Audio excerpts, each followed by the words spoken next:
नमस्कार दोस्तों। अब राजस्थान भाजपा में बवाल मच गया है। बवाल इस बात पर है कि जूनियर विधायकों के सामने एक सीनियर विधायक की अनदेखी क्यों की गई, उनके खिलाफ षड्यंत्र क्यों रचा गया और क्या यही वह षड्यंत्र था जिसकी वजह से राजस्थान की भाजपा को जब 2 साल का जश्न सरकार का मनाना है उससे पहले उसके जश्न में दखल पड़ा है। और इस जश्न में दखल का कारण यह है कि अंता 12 मांगरोल की सीट जो भाजपा के कब्जे में थी वह भाजपा के कब्जे से कांग्रेस ने छीन ली और कांग्रेस के प्रमोद जैन भाया यहां से चुनाव जीतकर विधायक बन गए। लेकिन अब कांग्रेस जहां जीत पर जश्न मना रही है वहीं भाजपा में बवाल हो गया है। और बवाल ये एक विधायक हैं भाजपा के वसुंधरा खेमे के माने जाते हैं, उनका यह पत्र है जो आला कमान यानी कि राष्ट्रीय अध्यक्ष को लिखा गया है। और इस पत्र के सामने आने के बाद में अब भाजपा की आंतरिक राजनीति में बवाल शुरू हो गया है। दरअसल ये सीनियर विधायक हैं छबड़ा के प्रताप सिंह सिंघवी, जो वसुंधरा राजे के बेहद नजदीक विधायक और सीनियर विधायक माने जाते हैं। दरअसल इन्होंने पत्र जो लिखा था वह सही मतदान जब हो रहा था उससे ठीक 4-5 दिन पहले लिखा था और इस पत्र में उन्होंने गहरी नाराजगी जताई थी। आपको याद होगा कि जब अंता विधानसभा उपचुनाव के लिए स्टार प्रचारकों की सूची तैयार हुई थी उस सूची में प्रताप सिंह सिंघवी का नाम नहीं था, जबकि अंता के बिल्कुल लगती हुई छबड़ा सीट से वे लगातार 7 बार से विधायक हैं। उससे पहले जनसंघ के समय से उनके पिता विधायक रहे हैं और उनके पिता ने भैरव सिंह शेखावत के लिए छबड़ा सीट खाली की थी और उन प्रताप सिंह सिंघवी को स्टार प्रचारकों की सूची में स्थान नहीं देकर उसी जिले के 2 अन्य विधायक जो बहुत जूनियर हैं ललित मीणा और राधेश्याम बैरवा को स्थान दिया गया था। तभी से इन तरह की नाराजगियों की बात सामने आ गई थी। उसके बाद क्रम शुरू होता है और उसके बाद एक चुनाव समिति बनती है। उस चुनाव समिति में प्रताप सिंह सिंघवी को 7वें नंबर पर शामिल किया जाता है। उसे लेकर प्रताप सिंह सिंघवी ने कहा कि मुझे इस बात से कोई दिक्कत नहीं है कि मुझे कितने नंबर पर शामिल किया गया, लेकिन उसके बाद में मेरे से किसी ने भी संपर्क करने की जरूरत तक नहीं समझी। यानी कि एक तरह से प्रताप सिंह सिंघवी जो अंता 12 से लगती हुई छबड़ा सीट से 7 बार के सीनियर विधायक है, पूर्व मंत्री है, भाजपा ने उनको बुलाकर बात करना या प्रचार में बुलाना या चुनाव समिति में शामिल करने के बावजूद उनसे बात करना उचित नहीं समझा। प्रताप सिंह सिंघवी का कहना है कि इस बारे में मैंने प्रदेश अध्यक्ष मदन राठौड़ को अवगत करा दिया था, लेकिन इसके बावजूद मेरे से किसी ने कोई चर्चा नहीं की। अब असल बात यह आती है जो प्रताप सिंह सिंघवी को ज्यादा बुरी लगी हो या ये कह सकते हैं कि वे कहते हैं कि मेरे खिलाफ षड्यंत्र किया तो किसने किया। और वह षड्यंत्र कैसे होता है कि मुख्यमंत्री जब उसी अंता सीट पर उपचुनाव हो रहे थे, कैंपेन करने गए थे और मुख्यमंत्री का रोड शो था, पूर्व मुख्यमंत्री वसुंधरा राजे थी, वर्तमान मुख्यमंत्री भजनलाल शर्मा थे, प्रदेशाध्यक्ष मदन राठौड़ सहित वहां जितने भी मंत्री नेता प्रचार कर रहे थे वे तमाम लोग वहां शामिल थे। लेकिन उस दिन एक विज्ञापन अखबार में दिया जाता है। उस विज्ञापन में जिले के 2 जूनियर विधायक ललित मीणा और राधेश्याम बैरवा की फोटो दी जाती है, लेकिन प्रताप सिंह सिंघवी का नाम भी नहीं दिया जाता है। यानी कि लगातार 3 मौके ऐसे आते हैं अंता 12 विधानसभा उपचुनाव के जिसमें प्रताप सिंह सिंघवी को साइड लाइन करने का काम किया जाता है। तो क्या 12 अंता बांगरोल सीट पर जो भाजपा की करारी हार हुई है उसका सबसे बड़ा कारण भाजपा के अंदर जो आंतरिक संघर्ष है जो दिख नहीं रहा था वह इस पत्र के सामने आने के बाद खुलकर अब सड़क पर आ चुका है। दरअसल यह चर्चा तो पहले दिन से हो रही थी।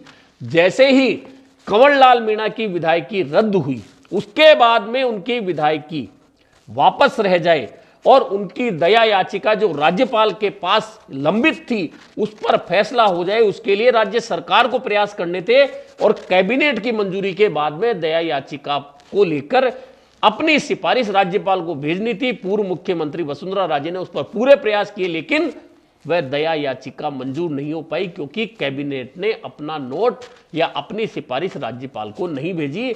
और उसी दिन से लग रहा था कि वसुंधरा राजे के नजदीकी कंवरलाल मीणा की विधायकी बचाने के लिए भाजपा सरकार की ओर से ईमानदारी से प्रयास नहीं हुए। और आपको याद होगा कि मैंने पहले भी बताया था कि जब उम्मीदवार तय करने की बात भाजपा में आ रही थी, तब वसुंधरा राजे के घर मुख्यमंत्री गए थे। उसके बाद में वसुंधरा राजे का एक बयान आया था जिसमें कहा था कि मुख्यमंत्री और प्रदेश अध्यक्ष ही उम्मीदवार तय करेंगे, यानी कि सीधा सीधा संदेश वसुंधरा राजे ने दे दिया था कि इस उम्मीदवार के चयन में मेरी कोई भूमिका नहीं होगी।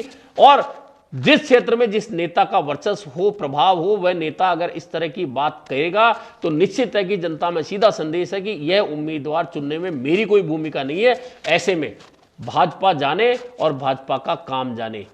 और आपको याद होगा कि पूरे एक सप्ताह तक भाजपा उम्मीदवार की घोषणा हो चुकी थी। उसके बाद एक सप्ताह तक प्रचार से पूरी तरह से वसुंधरा राजे गायब थी। हालांकि भाजपा ने चुनाव समिति या चुनाव प्रभारी बनाकर उनके बेटे और सांसद दुष्यंत सिंह को जिम्मेदारी दी थी, लेकिन इसके बावजूद वसुंधरा राजे क्षेत्र से गायब रही। बाद में वे आई, मंडल में बैठ के ली, 2 रोड शो भी किए, लेकिन जो संदेश शुरुआती जा चुका था कि वसुंधरा राजे ने इस उम्मीदवार में कोई दिलचस्पी नहीं दिखाई थी। ये जो उम्मीदवार बनाया गया है मोरपाल सुमन को, वह मुख्यमंत्री और भाजपा प्रदेश अध्यक्ष की मर्जी के उम्मीदवार हैं। ऐसे में भाजपा सरकार की मर्जी है। और एक बात और है कि यह जो संदेश था, दरअसल अगर यहां भाजपा की जीत होती तो भाजपा सरकार के कामकाज पर मोहर लगती। भाजपा सरकार 2 साल का जो जश्न मनाने जा रही है दिसंबर में, वह जश्न और बड़ा होता और उस पर सरकार कहती कि हमने जो काम किए हैं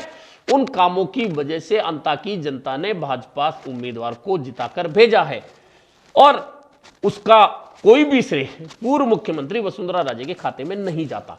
लेकिन अब जब हार हो गई है तो यह भी तय है कि उसका दोष भी सरकार के कामकाज पर जाएगा, क्योंकि 2 साल होने के बावजूद सरकार अगर चुनाव हार जाती तब हार जाती है जब मुख्यमंत्री और पूर्व मुख्यमंत्री दोनों मिलकर 2-2 बार 72 घंटे में ही 2 बार रोड शो कर देते।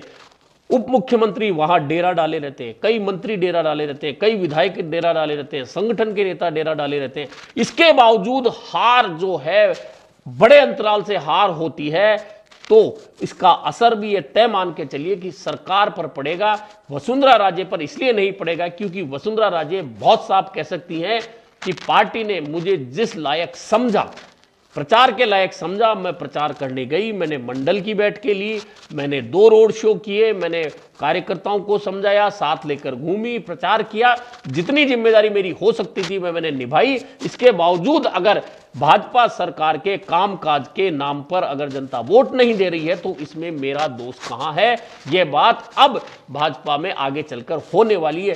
कुल मिलाकर सीनियर विधायक प्रताप सिंह सिंघवी, जिनका नाम प्रचार की सूची में नहीं था, स्टार प्रचारकों की सूची में नहीं था, चुनाव समिति की सूची में उनका नाम आया, उसके बाद विज्ञापन में उनका नाम तक नहीं देना, जूनियर विधायकों की फोटो छाप देना, उसके बाद उनका किसी से संपर्क नहीं होना या उनको इस लायक नहीं समझना कि वे अंता में आकर पार्टी का काम करें, ये तमाम बातें अब भाजपा के अंदर नया बवाल पैदा कर चुकी हैं। और आला कमान के पास अगर यह पत्र पहुंचा है तो निश्चित मानिए इस पत्र को लेकर आला कमान राजस्थान के भाजपा संगठन और सरकार दोनों से चर्चा करेगा।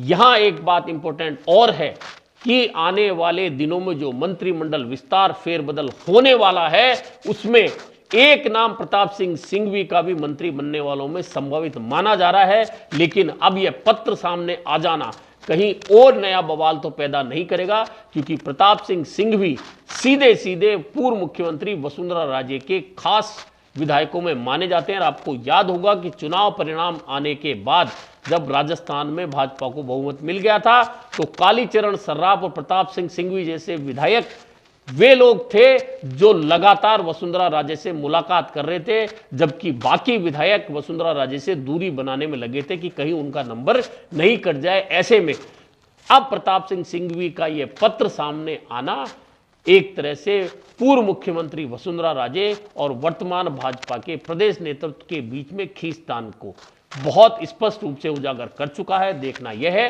कि भाजपा अब इस पत्र को लेकर आगे कैसे उन्हें संतुष्ट करती है और आलाकमान की ओर से जो सवाल पूछे जाएंगे उन सवालों के जवाब कैसे दिए जाते हैं। अभी के लिए इतना ही, फिर मिलेंगे नए मुद्दे पर चर्चा के साथ।